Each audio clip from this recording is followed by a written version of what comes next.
Hello, faithful, and welcome to the 49ers Plus podcast. I'm Al Moriello, and this is your source for the most objective 49ers discussion. Only smart takes, never any clickbait. And on a Victory Monday, we're going to be discussing every aspect of the 49ers' pretty dominant win over the Browns, 26-8, including Brock's bounce back game for you non-believers out there.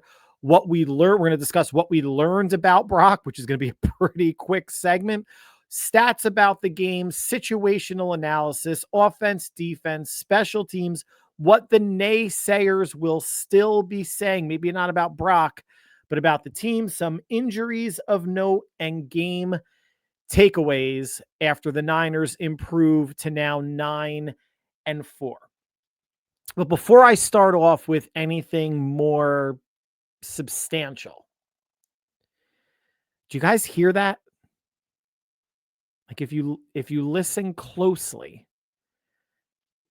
do you hear anything? Now, in honor of that quasi whining silence, I've altered a popular song to capture the mood of what all of the whiny bitch 49er fans, what their silence must be saying right now. And this will be short. 'Twas the Monday after Thanksgiving, and across the internet, not a cone clown was stirring. At least, not quite yet.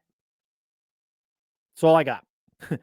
But you know they're coming. And I know I altered a Christmas song or carol, whatever it may be, and we're coming right off of Thanksgiving. That's not why I didn't want to go through the full exercise of adapting "'Twas the Night Before Christmas" into something that mocks the Cone Clown Clique and basically everybody that was on Brock's nuts for the wrong reasons.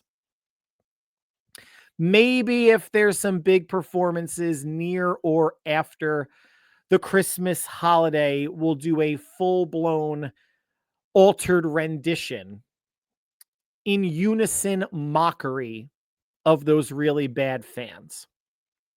But at least for a game, Brock got to quiet the negative fans and all of those jerk-off non-tent creators with a really strong and efficient performance at Cleveland. Meanwhile, Matthew Stafford had 3 turnovers in a loss to the Panthers, 2 interceptions and a fumble. Brock had 3 interceptions in a win, and should have been a more dominant win, but a win against the Panthers. Now, before anyone goes blowing that out of proportion, I just wanted to bring it up because why not? Now, Stafford's having an MVP caliber year. No one should be calling for his benching, although there should be outrage from Rams fans about losing to a Panther team that really got manhandled and couldn't do anything offensively the week before against San Francisco.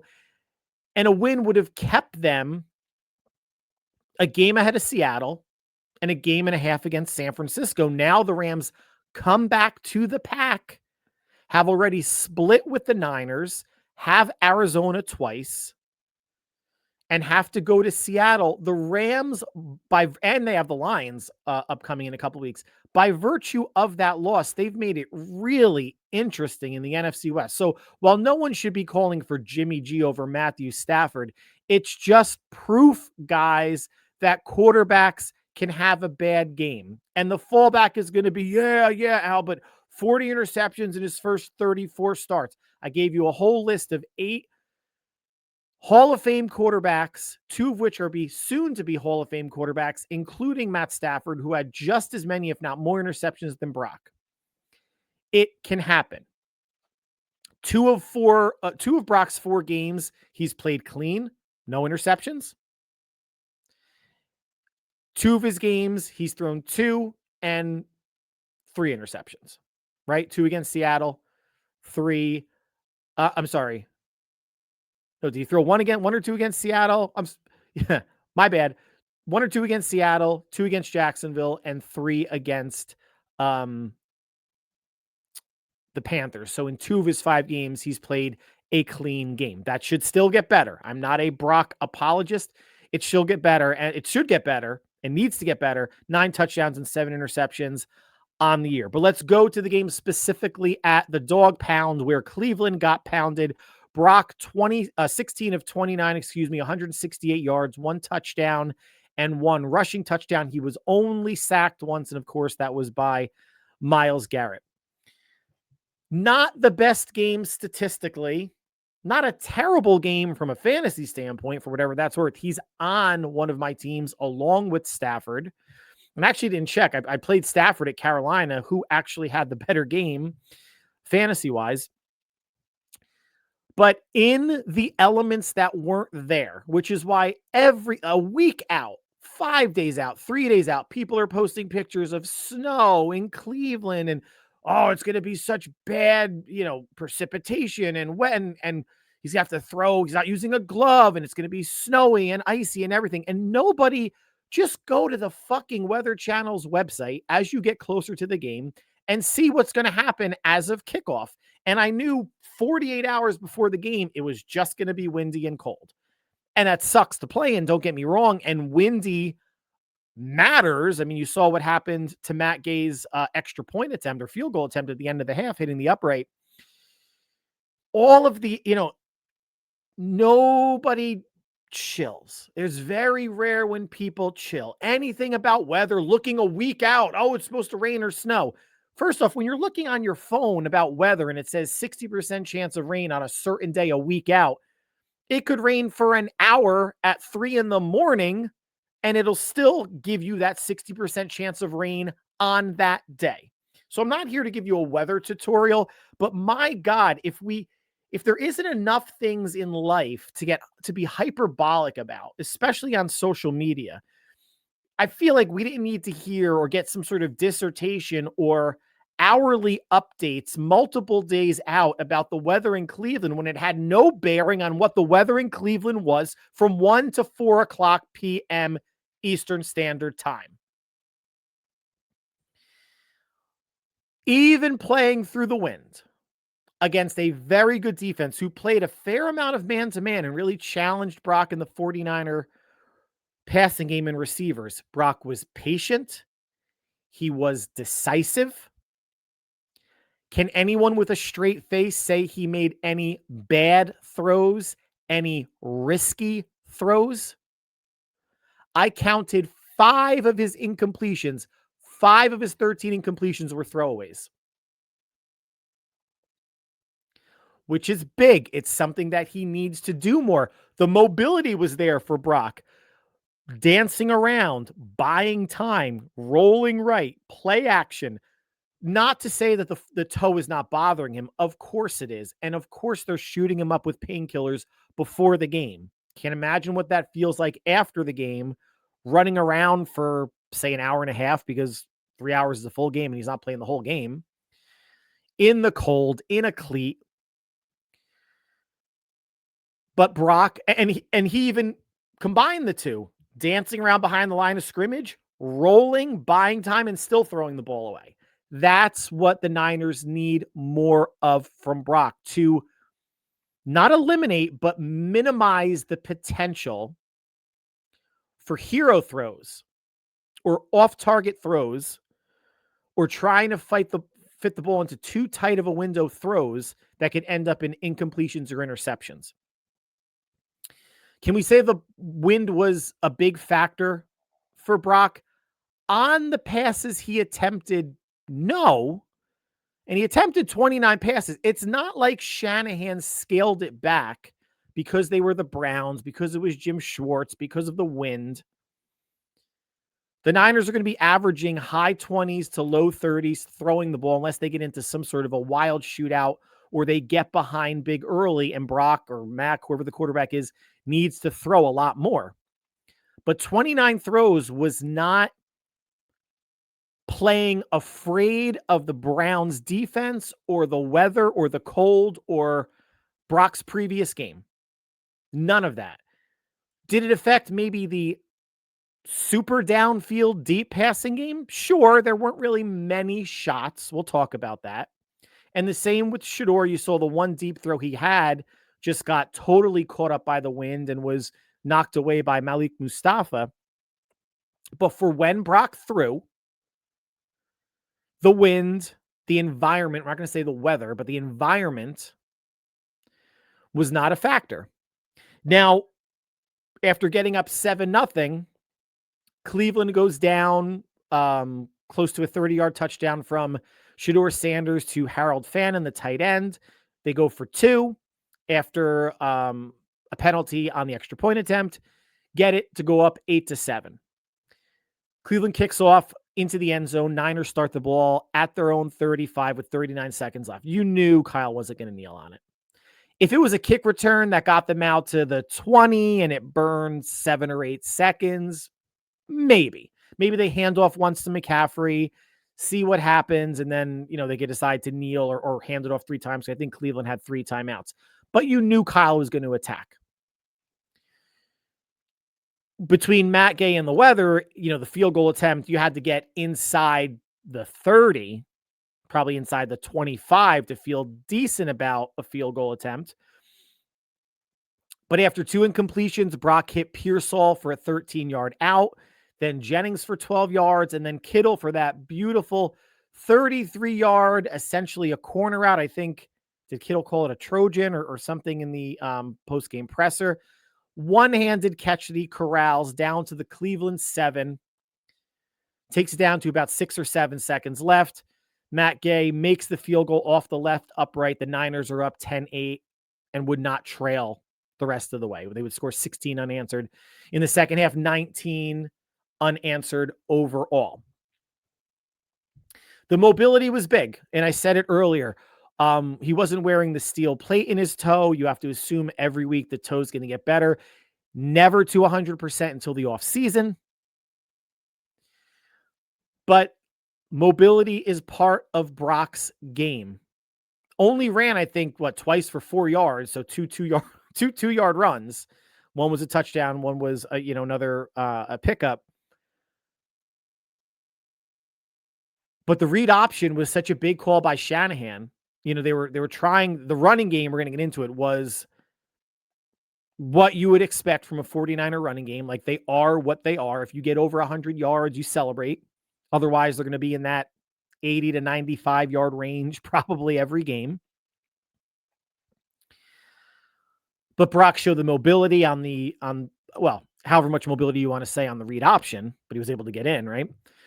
Had one through the air in the third or fourth quarter to Juwan Jennings from 7 yards out. And if anybody wants to say, well, is this going to totally quiet the Brock haters? Of course not. Is anyone going to, if anyone says or asks me, Al, what did we learn about Brock during this Browns game? I mean, honestly, not much, right? What do we want to say we learned about Brock Purdy in one game that we haven't learned throughout the course of his almost 3-year career at this point, right? 7 games or whatever of 2022, 5 games of this year, all of 2023, and all but 2 games of last year. Brock's a gunslinger without a gunslinger's arm. He has that mentality. He can run the Shanahan offense very efficiently. He has mobility. He has great anticipation. And he's a quarterback that has played from behind in playoff games, in big-time games, and he didn't blink against this Cleveland Brown defense. We're not learning really much of anything about Brock this game. The only thing you learn is hey, much like every cornerback in the league, Brock's got a short memory. He bounced back from what happened in Carolina. But to me, I wouldn't even say it took him this week to bounce back. He bounced back in the second half against Carolina. He was a perfect 9 for 9 in the second half against Carolina. Matt Stafford wasn't in the first or second half. Just what it's worth. Every game plays out differently. But if you want to talk about how a player is going to bounce back, Brock in the second half against the Panthers answered that for me. Showed it to all of us. And I wasn't watching the game going, I don't think he's thrown an incompletion yet. Let me go check on that. It was only after the game when I was going through everything and doing my research that I realized, holy shit, After such a rough first half, Brock did not throw an incompletion in the second half and did not throw an interception against the Browns, nor did he put the ball in harm's way at all. But he played an efficient game against a really, really good defense. And unless you're a knee-jerk week-to-week person, we know who Brock is. Brock is not someone that's going to get benched for Mac Jones unless he is injured. And that's not a benching. That is would be called taking out a player that is too injured to play, or does not give you, coach speak, does not give you the best chance to win. We could, going out on a limb, say that, well, he this is statistically and factually correct. He played better against the Browns this year than he did in 2023. 2023 was under 50% passing, 12 of 27, 125 yards, 1 touchdown, and did throw an interception. So everything got better. Completion percentage, threw for more yards, didn't throw a pick, accounted for 1 additional touchdown. And through his 5 starts, he's now 4-1. I screwed up the interception thing earlier. I apologize.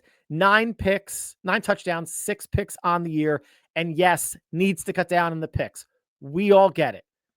Needs to be more careful with the football. Can't have that let me try to force it mentality, that gunslinger mentality. It needs to be the nothing's there. Or scramble, by time, nothing's there, throw it away. Scramble, by time, nothing there. Let me take off and pick up 3-4 yards. You don't have to throw across your body. You don't have to try to fit it into a tight window. Brock has proven in his time with San Francisco that he is the ultimate point guard, the ultimate facilitator that can find the open man. And if it's a check down, more so on one drive than another, so be it. He's not going to turn into Alex Smith.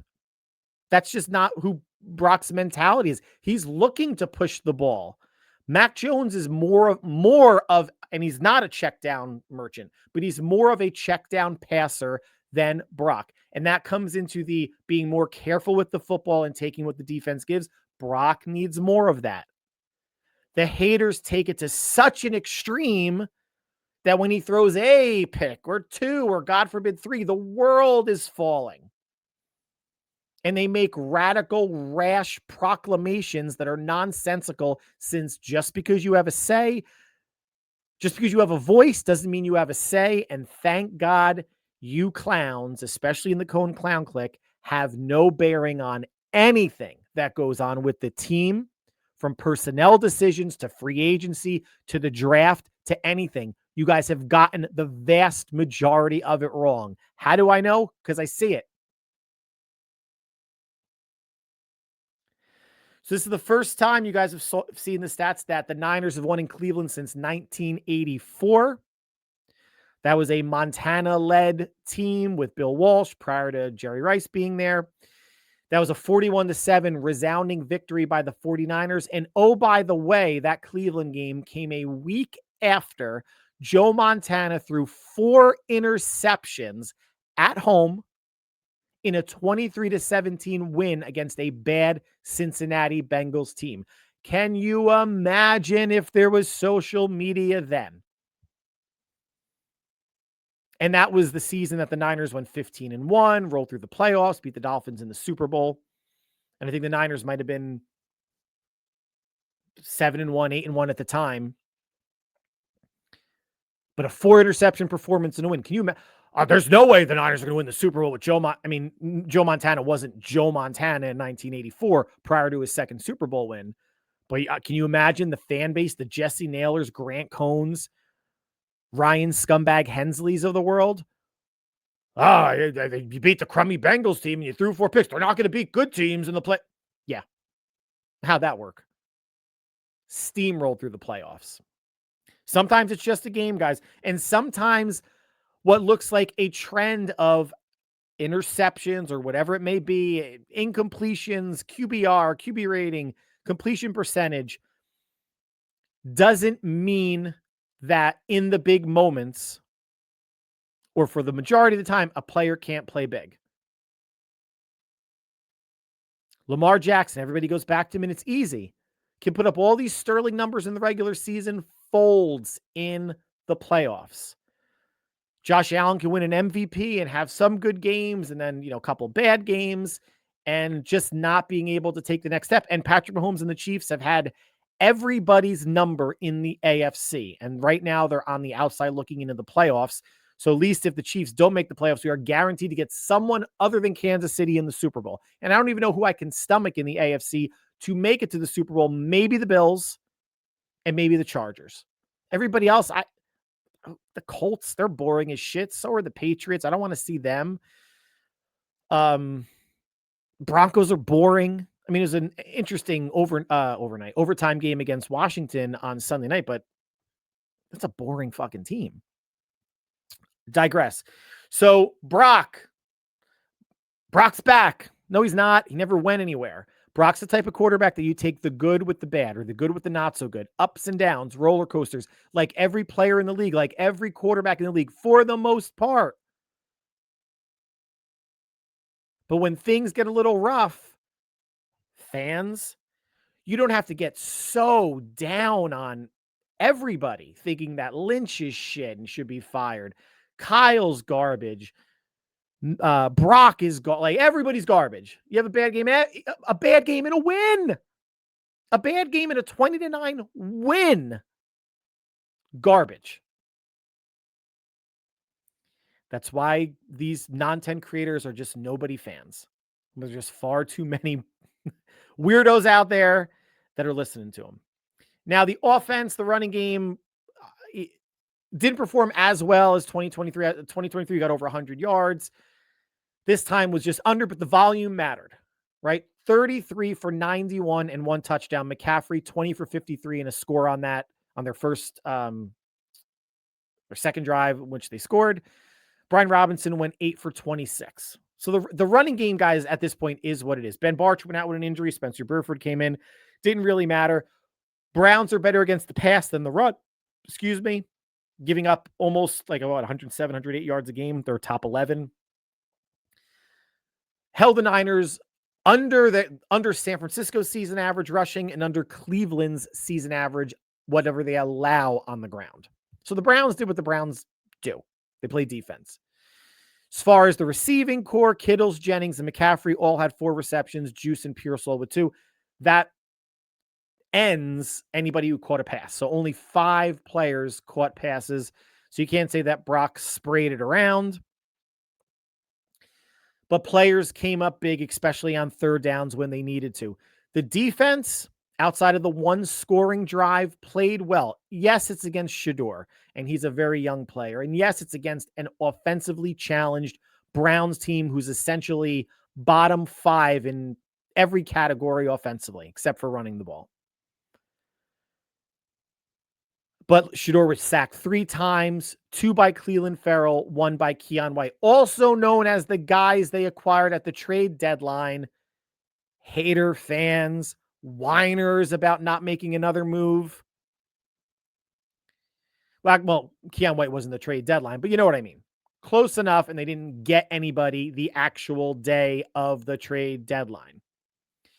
2 low costs. What they gave for Keion White, a 6th. I think he's repaid them that. Not because of the sack, but because of the minutes he's playing, the snaps. He could play inside, outside, and with Mykel Williams and Yetur Gross-Matos hurt, that's been so important to have that flexible of a piece. And Clelin Ferrell, who was with the Chargers and the Chargers practice squad, then got released, back with the Niners, has 4 sacks in his time here. What is it, 4 games that he's played in?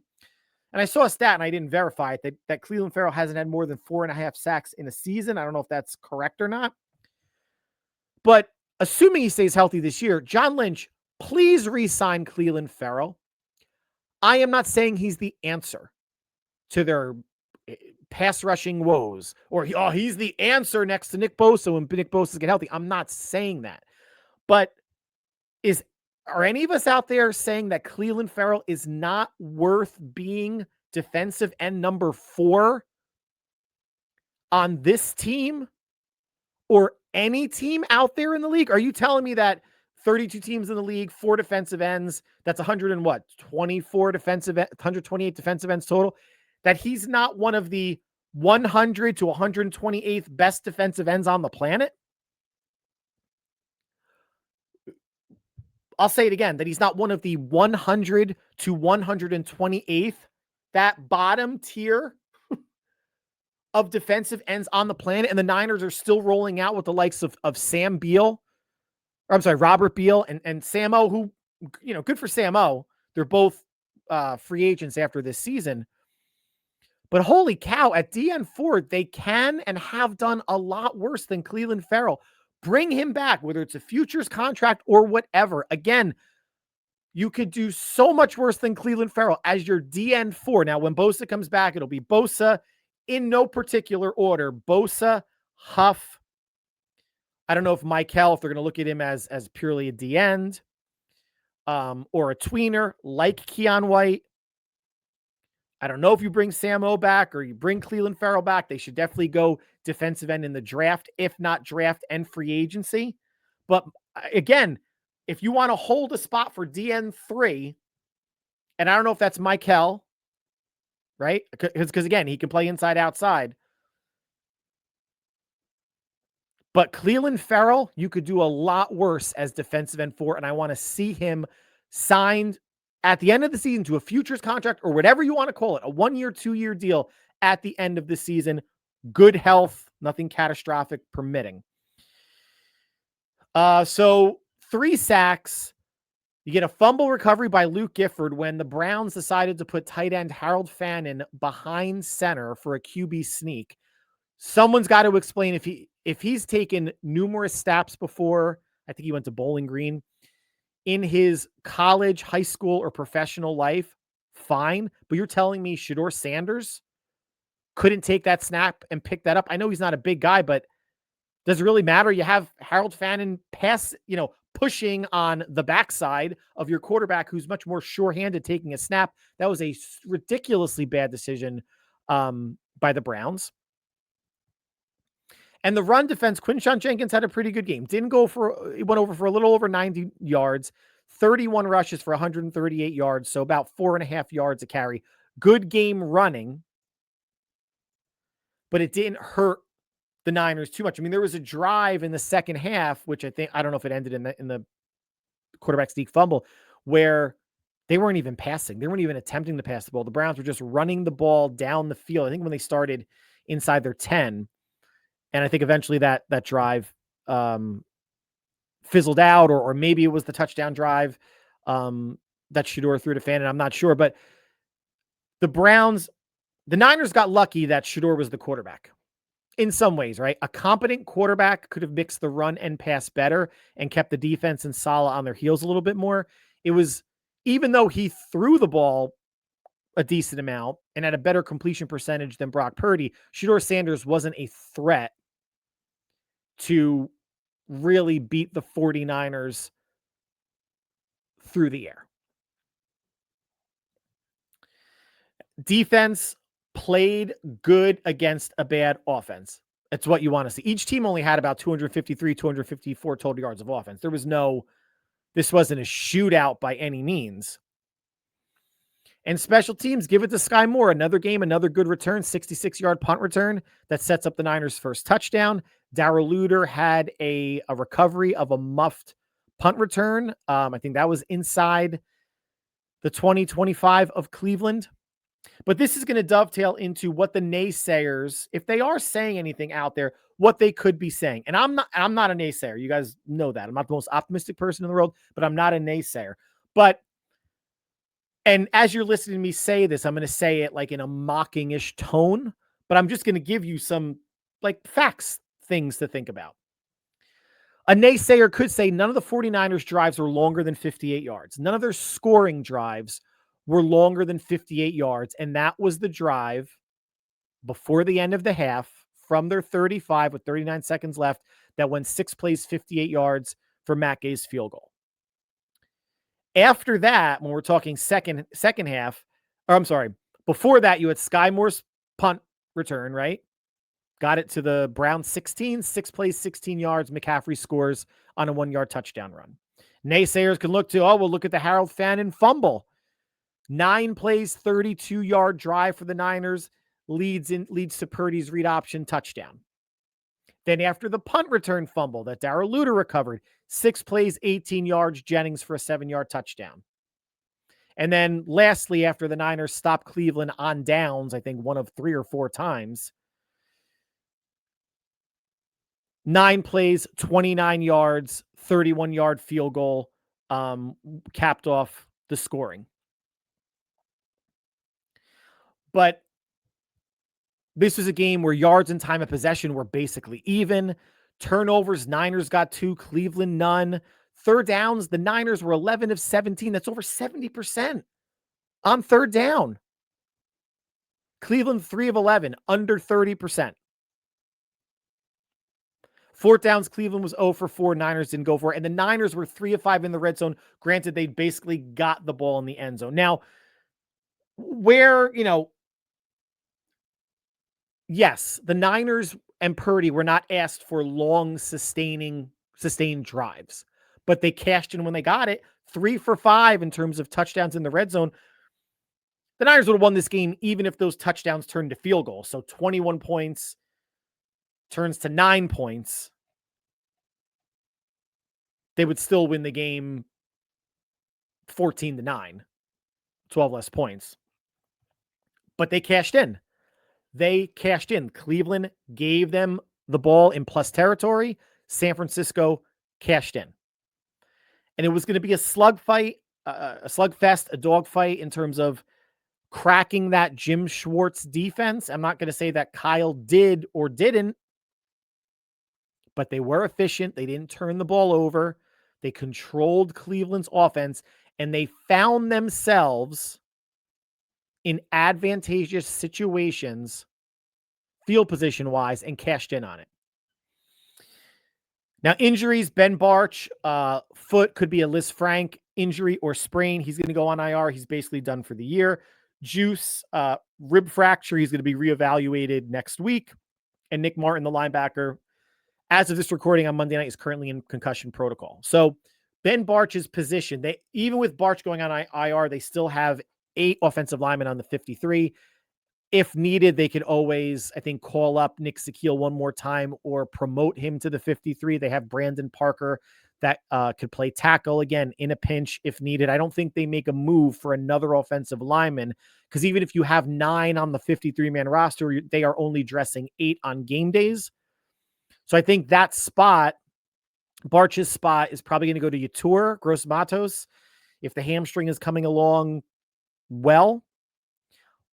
Or if it's not, and Brandon Ayuk returning to the field is still in the cards, they haven't opened up his window yet, and who knows with the whole voided contract, does he not want to get on the field situation, but he is an option. I don't think Jacob Cowing is an option. They don't need Jacob Cowing if they have Sky Moore. If Sky Moore gets hurt, yes, then you activate Jacob Cowing.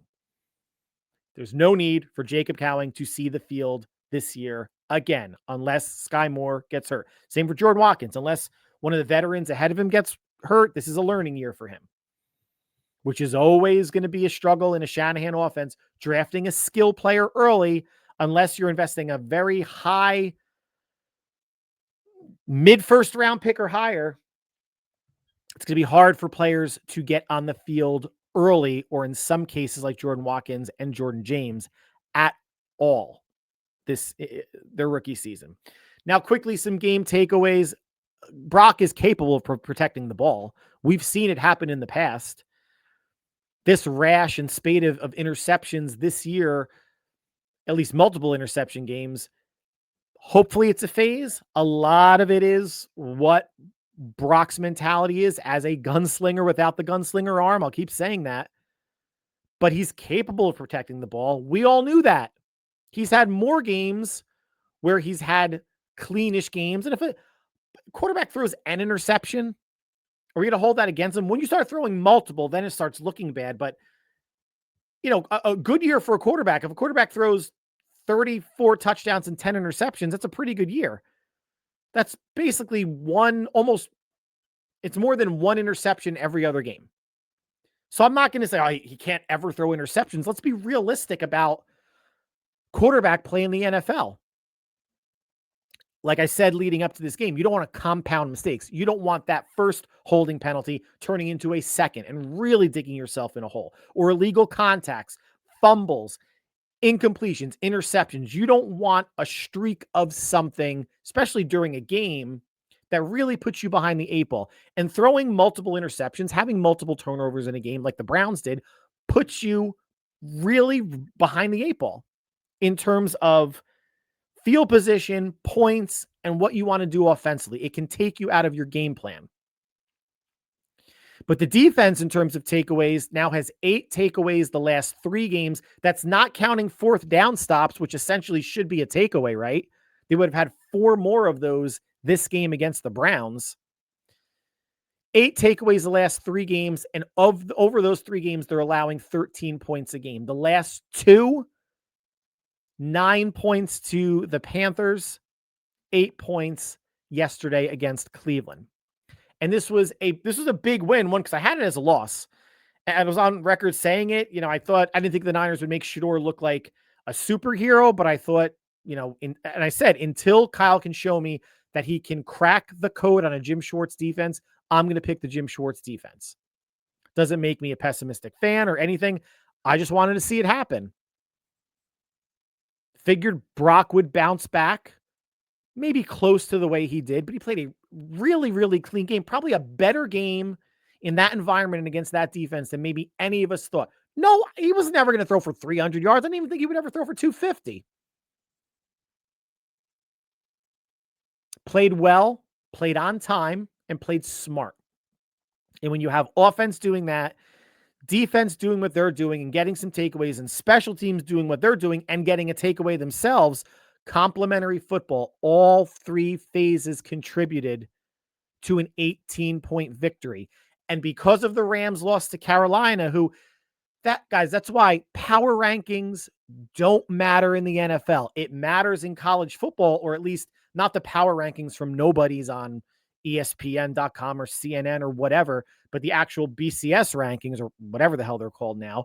Those are essentially power rankings based on how good a certain group of people feel a team is playing. And you have the big argument now with Miami being ranked behind Notre Dame, even though Miami beat Notre Dame, and Miami has 5 wins this season of 30 or 30 plus points. The last time a Miami team did that, the Hurricanes, they won the national championship, and I think 2001 it was.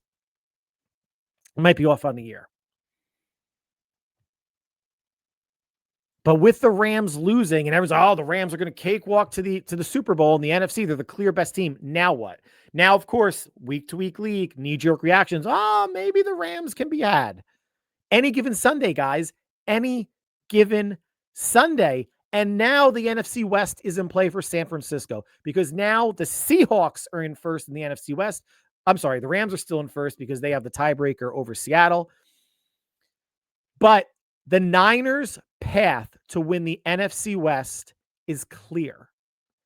If San Francisco wins out and the Seahawks, a couple Thursday nights from now, beat the Rams in Seattle, the Niners are NFC West champs. They will have